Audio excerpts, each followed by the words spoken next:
Speaker, one more time, the Conservatives are caught with their fingerprints all over the broken safe. Now, who's involved? So we have the Prime Minister and 3 cabinet ministers linked to RAC 9. We have 11 ministers linked to the Responsive Marketing Group, 4 cabinet ministers who did work with campaign research. They're up to their eyeballs in this. Are they going to continue to pretend it was some 20-year-old ideologue down in Guelph, or are they going to take responsibility and hold a public inquiry so Canadians can find out who's guilty and who should be going to jail?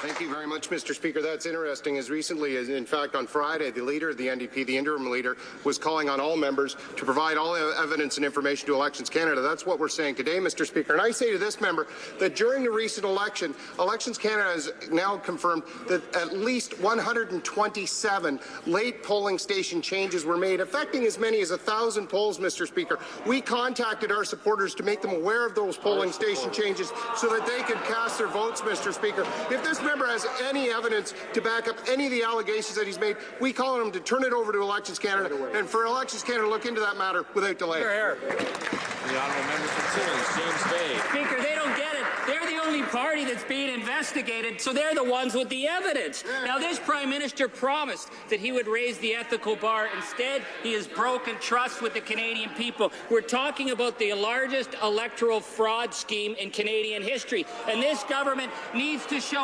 restore faith with Canadian people, stand up and turn over the guilty party so they can be tossed in jail. Who are they covering up over there?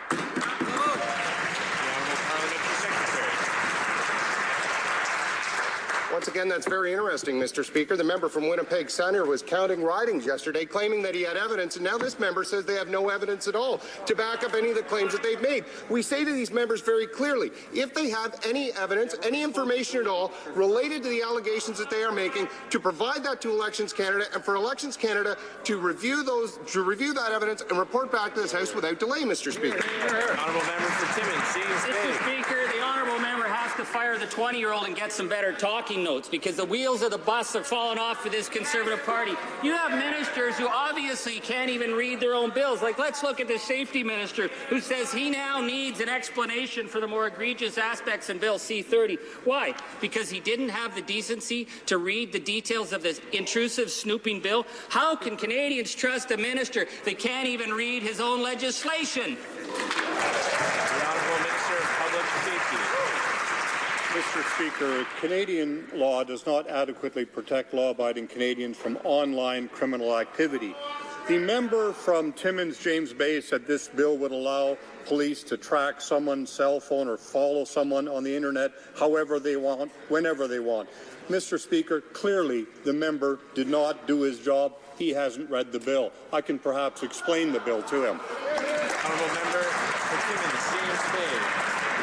Well, Mr. Speaker, I'll help him out a little bit. Let's go over to Section 34, where this minister, check this out, he gets to hire his own personal inspectors. They can walk into any private telecom business. They can snoop through any file, any hard drive. No warrant needed.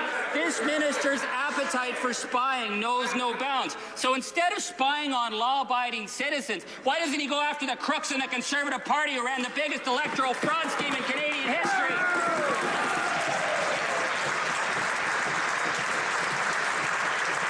Minister of Public Safety. Well, Mr. Speaker, now at least this member has given Canada the opportunity to see his ignorance.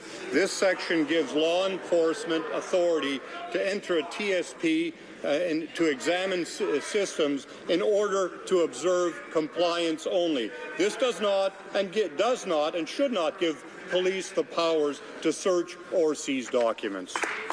Honourable